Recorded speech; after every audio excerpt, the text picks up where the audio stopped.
Introduction. On December 21, 2021 at 5 p.m. local time, a strong series of earthquakes began underneath the Geldingadalir volcano in Iceland.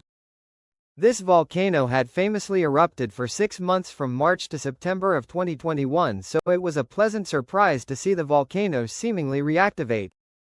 As the earthquake swarm continued, an orange glow even became visible at Geldingadalir summit crater. Then, earthquake activity shifted towards a prominent lake on the peninsula. So, is an eruption imminent?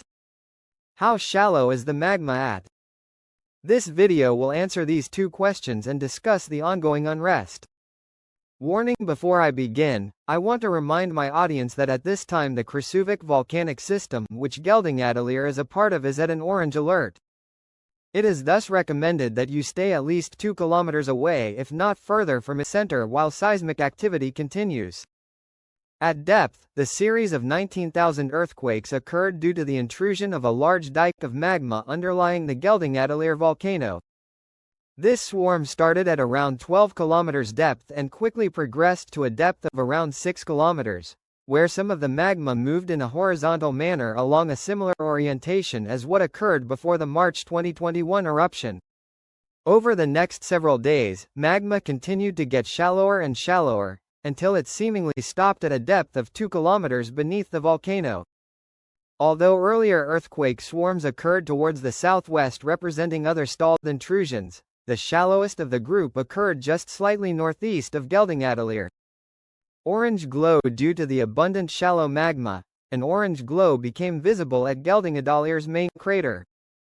However, this glow was not directly due to the glow of magma in the underlying vent but rather due to increased fumarole-related activity. The camera monitoring Geldingadalir, courtesy of MBL.is, sees both visible light and the infrared spectrum. Infrared light is not visible to the human eye but is emitted by everything which is not an absolute zero temperature. The hotter something is, the more infrared light it produces.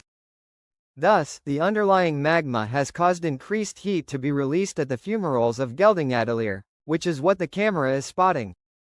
Also, increased gas emissions have become apparent as seen in this video, which shows fumarole-related degassing.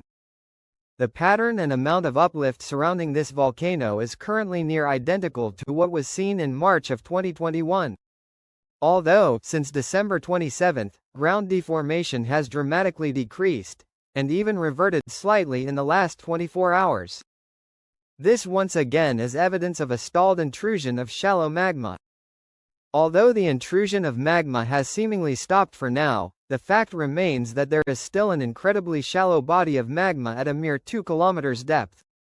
This won't cool overnight, and will remain for years to come unless it is erupted. Thus, although an eruption is unlikely to occur today and is not imminent, a new eruption could occur with as little as an hour warning at some point in the next several months.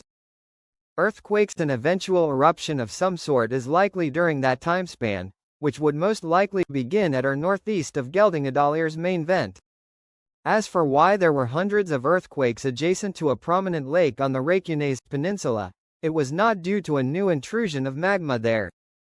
Rather, these earthquakes were triggered by the strain generated on the region from the magmatic earthquake swarm.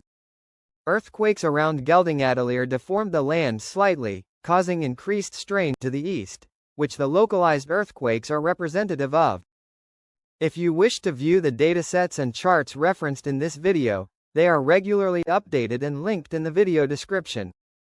I hope that you enjoyed this video. If you would like to request a specific topic, please leave a comment below. Additionally, if you wish to support this channel, consider becoming a patron on Patreon.